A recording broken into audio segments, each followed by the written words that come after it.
Bonjour à tout le monde, bienvenue dans cette édition de la mi-journée sur FM Télévision pour vous informer. Le secrétaire d'État américain a bouclé sa visite de travail en RDC. Anthony Blinken s'est envolé depuis mercredi dans l'après-midi au Rwanda où il s'est entretenu déjà avec le président rwandais Paul Kagame. Monica Makaba. Sa visite à Kigali intervient le lendemain de ses entretiens en République démocratique du Congo qui ont largement porté sur le soutien apporté par le Rwanda à un groupe rebelle opérant dans l'est de la RDC, largement documenté par un rapport des Nations Unies diffusé début août. Arrivé mercredi soir à Kigali, le diplomate américain devrait également évoquer la situation des droits de l'homme au Rwanda, régulièrement dénoncée par la société civile et des ONG internationales. Lewis Mud, directeur pour l'Afrique centrale de l'ONG Human Rights Watch, a appelé Anthony Blinken à signifier d'urgence à Kigali qu'il y aurait des conséquences à la répression et aux abus exercés par le gouvernement au Rwanda et au-delà. La responsable de l'opposition rwandaise Victoire Ingabire a fait écho à HRW en affirmant à AFP que Blinken devait soulever la question des journalistes et des politiciens prisonniers pour s'être opposé au gouvernement de Paul Kagame. Le secrétaire d'État américain devrait également soulever le cas de Paul Rusesabagina, le héros de Hôtel Rwanda, qui purge depuis l'an dernier une peine de 25 ans de prison et dispose d'un statut de résident permanent aux États-Unis. Cette tournée africaine d'Anthony Blinken intervient quelques jours après une tournée parallèle de son homologue russe, Sergei Lavrov, passé par le Congo, l'Ouganda, l'Égypte et l'Éthiopie. Et puis en bref, François Beya obtiendra-t-il la liberté provisoire? Il faut encore attendre un peu avant d'en savoir un peu plus. Le procès a repris jeudi à la prison centrale de Makala, mais selon la contre-expertise effectuée mercredi, la haute cour dit attendre le rapport des médecins avant de se prononcer mardi prochain sur cette demande du conseil du prévenu. Vous le savez, l'ancien conseiller du chef de l'État en matière de sécurité est accusé de complot contre la personne du président de la République. Jean-Marc Kabound doit être libéré immédiatement, c'est ce qu'exige son parti politique Alliance pour le changement. Dans une déclaration politique faite mercredi, la famille politique de l'opposant du régime Tshisekedi dénonce ce qu'elle qualifie d'arrestation arbitraire de leur leader. On écoute la vice-présidente du parti Espérance Monda au micro de Absalom Koubelana. L'Alliance pour le changement condamne avec la dernière énergie l'arrestation arbitraire de son président national, l'honorable Jean-Marc Kabunda Kabound. Cette arrestation n'est qu'une preuve matérielle éloquente de la mise à mort de l'existence des droits civils et politiques garantis par la Constitution de la République démocratique du Congo. L'Alliance pour le changement exige la libération immédiate et sans condition de l'honorable Jean-Marc Kabunda Kabound, placé arbitrairement et en violation des lois de la République démocratique du Congo sous mandat d'arrêt provisoire. L'ASC constate qu'une première étape de la mise en place du plan machiavélique est franchie dans les officines de M. Tshisekedi où le président Jean-Marc Kabunda Kabound est sujet à l'immolation.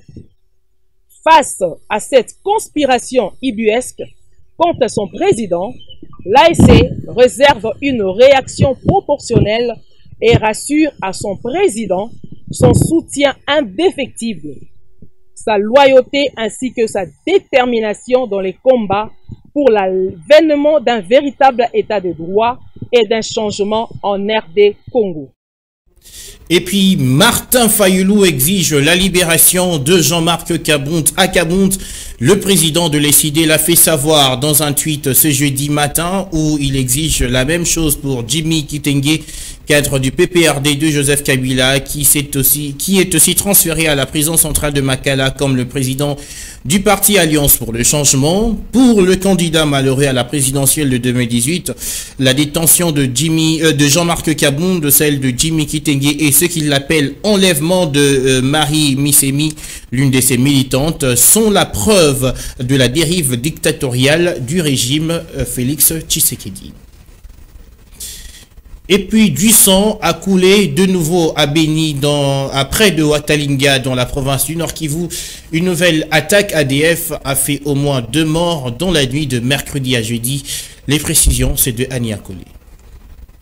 Cette annonce a été faite par le chef du village Mwenga, Itemi Muvunga, à une source locale, l'une des sources officielles dans la région. Toutefois, ce dernier n'a pas donné le bilan de cette attaque. Pour sa part, la société locale parle des dégâts humains et matériels enregistrés à la suite du passage des assaillants. Selon cette structure citoyenne, l'ADF a attaqué Lubano et Kiviriri dans le groupement Boulema et à 7 km de Kikingi à la limite avec la chefferie de Watalinga. Actuellement, dit la même source, le bilan provisoire est de 2 morts et 5 personnes disparues. Aussi, les rebelles se sont livrés au pillage des biens des habitants, notamment les animaux domestiques, avant de s'effondrer dans la nourriture. Le président de la société civile de Kikingi appelle la population à la vigilance et à dénoncer tout cas suspect, vu les mouvements de l'ennemi qui est signalé près du parc national de Virunga. En somme, la même source renseigne que le calme est revenu sur place après l'arrivée des éléments des FARDC qui sont intervenus pour y restaurer l'autorité de l'État. Et puis en sport, sans transition, la session sportive 2021-2022 appartient désormais au passé après la réunion d'évaluation tenue hier mercredi au siège de la FECOFA par le comité de gestion de la Linafoot et de différents dirigeants du club. Bosco Mweu, président de la Linafoot, a profité de l'occasion pour rassurer le bon déroulement de la prochaine saison 2022-2023. Lionel Ngolo. C'est dans la salle de réunion de la Fédération congolaise de football association que le comité de gestion de la Linafoot a procédé à une réunion avec les différents dirigeants des clubs d'où il était question d'évaluer la précédente session sportive avant de se projeter à la prochaine édition. Nous nous retrouvons aujourd'hui avec vous afin de parler de ce qui a été pendant la saison passée et pour nous projeter la saison prochaine. Bosco Mweu, président de la Linafoot, est revenu dans son allocution sur le déroulement du championnat qui a subi beaucoup de difficultés, dont celles liées à la non-tenue des élections. Du déroulement du championnat. Il vous souviendra qu'au début de cette saison sportive, ça n'a pas été facile. Pour quelles raisons? D'abord, la première c'est que les élections étaient annoncées et à la Linafoot pour au moins je crois d'août, et à la fédération, en principe, au mois de décembre de l'année passée. Et fort de ça, je vois que certains clubs ne voulaient pas que nous commencions le championnat sans qu'il y ait changement et à la Linafoot, d'abord à la Linafoot et après peut-être à la fédération. Il a par la même occasion rassuré qu'il y aura bel et bien élection à la Linafoot, tout comme à la fédération. Les élections auront bel et bien lieu, que ce soit à la Linafoot et je pense aussi à la FECOFA, donc vous pouvez vous apaiser. Il reste à savoir quand est-ce que la prochaine édition verra le jour. Justement, en parlant de cette réunion d'évaluation, le président sportif de l'AC Kouya, Jano Binanou, a invité le gouvernement congolais à disposer des moyens pour les clubs afin de bien prendre en charge l'encadrement de la jeunesse. On l'écoute dans ses propos recueillis par Lionel Ngolo. Ce n'est pas dans nos droits, nous, légalement, nous les dirigeants ou le club, de prendre en charge la jeunesse. Et nous le disons que c'est un abandon de l'autorité politique. Nous avons dit, on a été clair, la Ligue nous a appelés, on s'est échangé. Nous avons dit ce que nous pensons pour le football congolais. Et ce ne sont pas les moyens qui nous manquent en République démocratique du Congo. C'est la petite bonne volonté pour soutenir cette jeunesse qui est en train de traînailler dans des rues. Maintenant, nous déplorons le problème de Koulouna. Ce problème de Koulouna, vous pensez que c'est le cas Niamakase, c'est seulement qui va le terminer? Non. Mais il y a des jeunes gens qui ont le ballon au pied, que nous devons encadrer, nous devons soutenir. Mais il faut aussi disposer des moyens pour nous. Pourquoi vous les donnez à Kanyamaka CC, vous les donnez aux gens pour encadrer les jeunesses qui est devenu des œuvreux? Le football, c'est l'avenir. Le football, c'est l'amour. Le football, c'est la conscience. Moi, je pense que si l'État congolais prend en charge le football national, nous serons les plus heureux et nous allons voir la jeunesse évoluer et le Koulouna vont disparaître. Mesdames et messieurs, c'est l'heure de la revue de presse.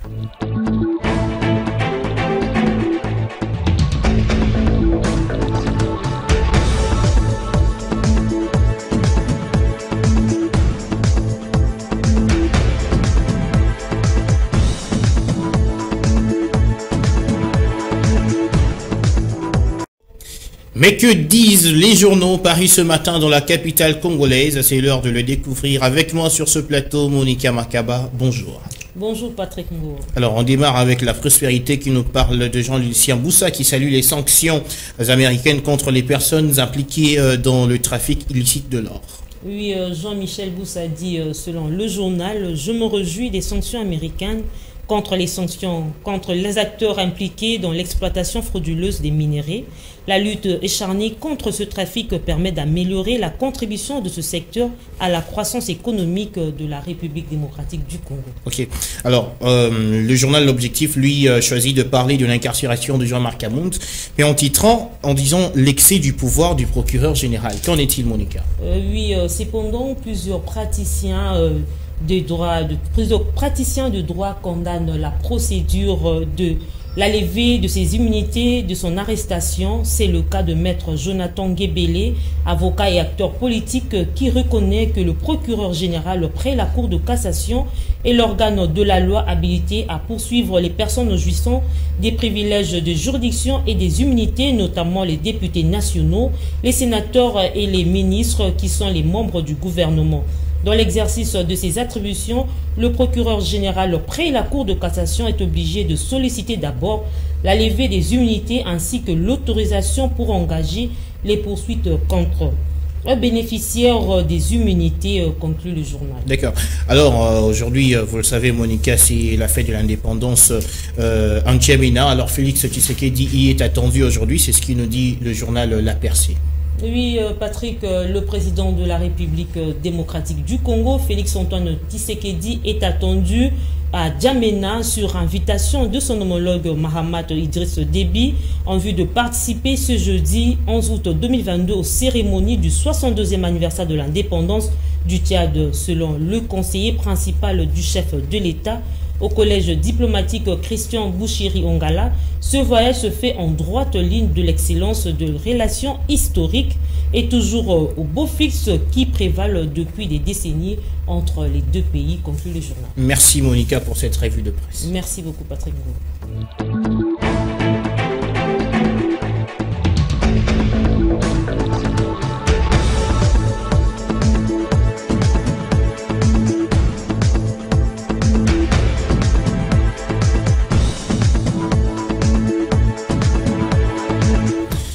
Merci à tous de nous avoir suivis. C'est la fin de ce bulletin d'information. Vous pouvez suivre notre chaîne de télévision sur l'application Blue OTT à télécharger sur Play Store ou Apple Store. À très bientôt.